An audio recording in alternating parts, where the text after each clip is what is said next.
guys, welcome to the first episode of a new project on the channel. Going to be jumping right into some sci-fi stuff, as we've got a few cars in the works right now, and I just want to do some sci-fi stuff because I love the sci-fi stuff. The first thing we're going to do is we're going to start building these fighters. These are from starbalzers 3199, which is the new space battleship Yamato film that I don't think there's anything seen from that here in the United States yet. But there's a new film coming out, and these are fighters that are from that film, I'm guessing. I don't really know the background of these, other than they are similar to the Cosmo Tigers in the original series, which I am a huge fan of.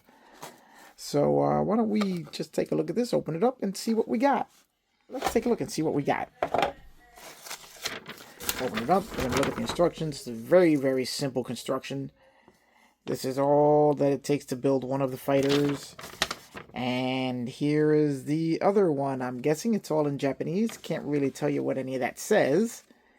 Gonna have to use Google Translate on this. But it does give you some pretty good instructions on, I guess that's where the decals are gonna go, or is that paint information? I'm not sure. They come with your standard Bandai stands. And if this is anything like any of the Bandai's other small kits, it's gonna be amazing detail-wise. Here we go. Let's open up our first bag here and take a quick look at some of what we'll find inside the kit.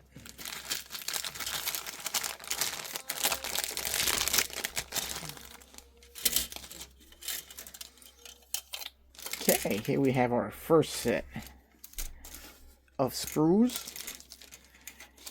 As I said, your standard Bandai stands. They come in a lot of these small Bandai kits, such as the Star Wars kits.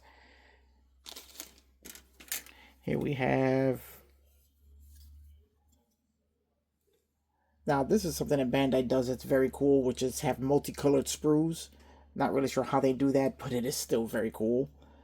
And we have some, you can see some of the panel lines. As small as these kits are, they still manage to squeeze in a ton of detail into them. Like, I'm not sure what a lot of this stuff is, other than this looks like the main body of the fighter. That looks like the nose of the fighter. So let's take a look at the other parts here. Here we have more. You can see the panel lines are nicely engraved there. Very clean, no flash, just typical Bandai perfection. And here's the other one. Here we have, now take a look at this. Look at how cool this is. You have your orange sprue with your orange bits, your clear sprue with your canopy. Oh, here is the cockpit of the ship. Oh, looks like actually a pretty nicely detailed cockpit. And holy cow, look at this, guys. There is a tiny little pilot in here. Let me see if I can zoom it in on here. Look at that. Now that is tiny. I mean, that's on my finger right there. So there is a pilot here, which I'm assuming there's going to be a pilot seat also somewhere in here. And it's just molded into the cockpit. Let's take a look at the cockpit there. Well, maybe not. Maybe it's just a pilot that slots in there.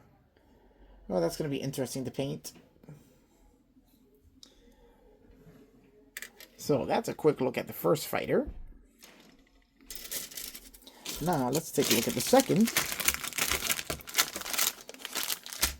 Got a feeling we're going to see a lot of repeat parts in these two. Here we go, and again, standard Bandai fantastic molding with clear and crisp panel lines.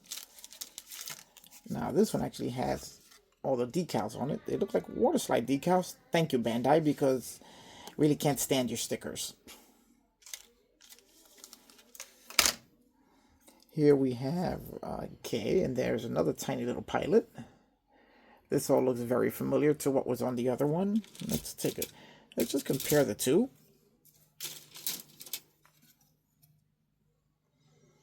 Yep, these two sprues are exactly the same. So are these two versions of the same ship? Or that's A3.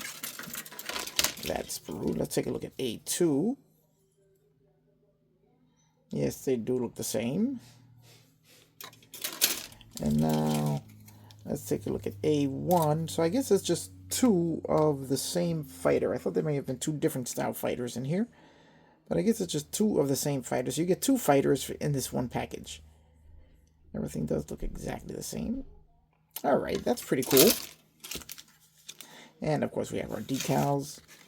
And we get two stands in the one package. Okay, so since all these sprues are the same, really no point to keeping them separate. Okay, I think I figured this out, guys. These are not two separate. These instructions are for both planes. So there is only one type of fighter, but you get two of them in the kit, which is really not bad for the price. So that's it. A quick look at the Bandai Cosmo Python. I think it's what it is. Alright guys, so we're going to get started on this. This should be fun. Is it the base on Isle? Negative. Neo ships! Dozens of them! It looks like you're working on a model spaceship. Are you painting it? Yes.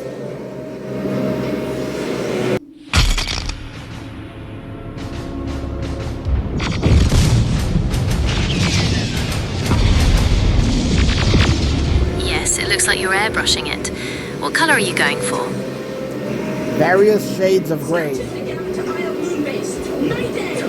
Various shades of grey. Nice. That should give it a really sleek and futuristic look. Are you planning to do any detailing after that? Can you repeat that? Certainly. I asked if you plan to do any detailing on the model after you've finished airbrushing it. Yes, I do. Great! What kind of details are you thinking of adding? I'm sure it will look fantastic. I'm going to be doing some weathering, adding decals, maybe a little bit of battle damage. Weathering, decals, and battle damage sounds like a plan. That will really bring the model to life and give it a cool, realistic look. Have you decided on the specific style of weathering or battle damage you're going for? No, that'll be decided after I'm done with the painting. Fair enough. Sometimes the best details are decided on the fly. Are you planning to use different techniques for the weathering and battle damage? Yes I am. Great!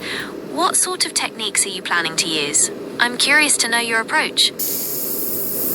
Well, I'm going to be masking off several parts of the ship in order to apply the weathering.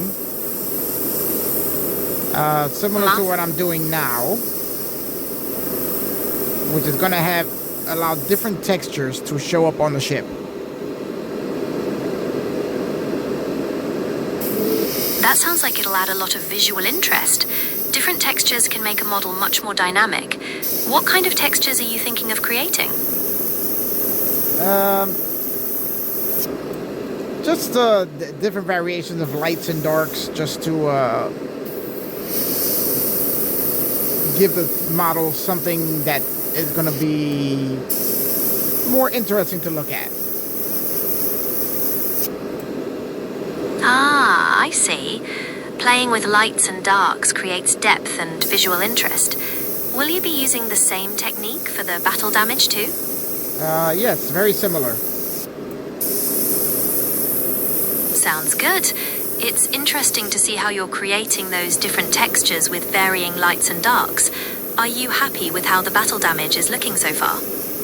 Well, I haven't started the battle damage yet. Right now, I am just adding variations of light colors before I add the primary color, so that it'll show where in the primary color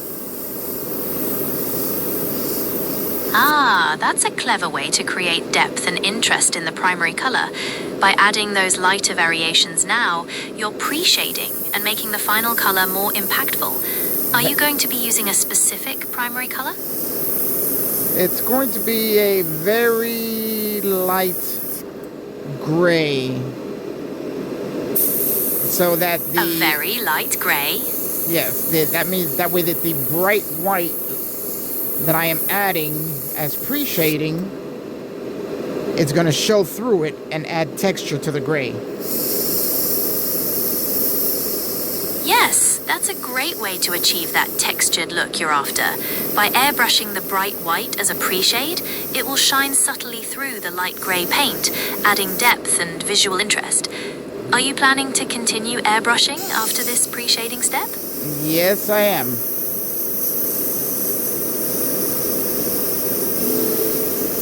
Great. Are you continuing to add variations of light and dark at this stage, or are you moving on to the primary color now? I'm still adding the lights and darks as I have to add this color variation over the entire ship before I add the primary color. Okay, that makes sense.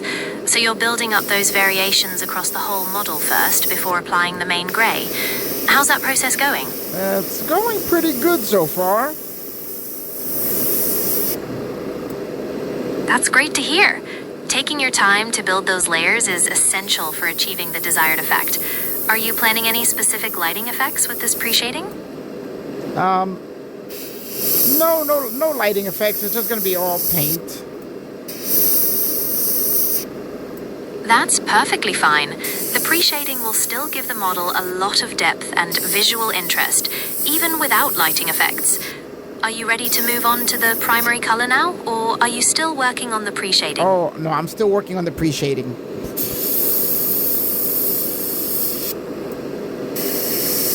Understood.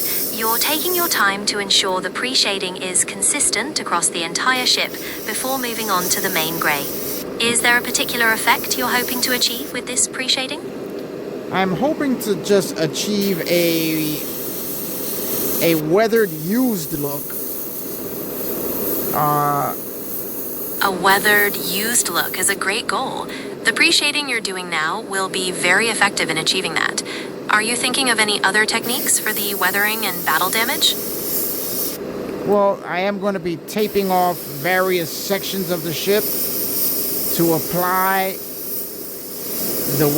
some of the weathering to give hard edges and almost as if the weathering has seeped into the panel lines. Taping off sections for weathering to create hard edges and seeping panel lines sounds like a very detailed and effective technique. It will really make those panel lines stand out and add realism to the weathered look. Are you planning to use a dark color for this weathering effect? Yes, it'll be darker than the primary color that I'm using on the ship. Using a darker color for the weathering is a classic choice and will look great. The contrast will really help the details stand out on the light gray ship. Are you ready to start the taping and darker weathering now? Oh no, it's going to be quite a while. I'm still adding the pre-shading. No problem at all. It's clear you're taking your time to get the pre-shading just right, which will really pay off for the weathered used look you're going for. I'll be here when you're ready for the next step. Okay, thanks a lot. You're very welcome. Take your time with the pre-shading and let me know when you're ready to move on to the next step in creating that weathered used look.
Okay, guys, I think this is going to do it for the paint. I really like the way that's come out, as it does have subtle lights and darks throughout the body of the ship. You can see very subtly where I lightened it and darkened it up, which does give it a bit of a used look without looking worn out. I am really happy with the way this technique turned out. And by airbrushing, all of the panel lines are just shining right through.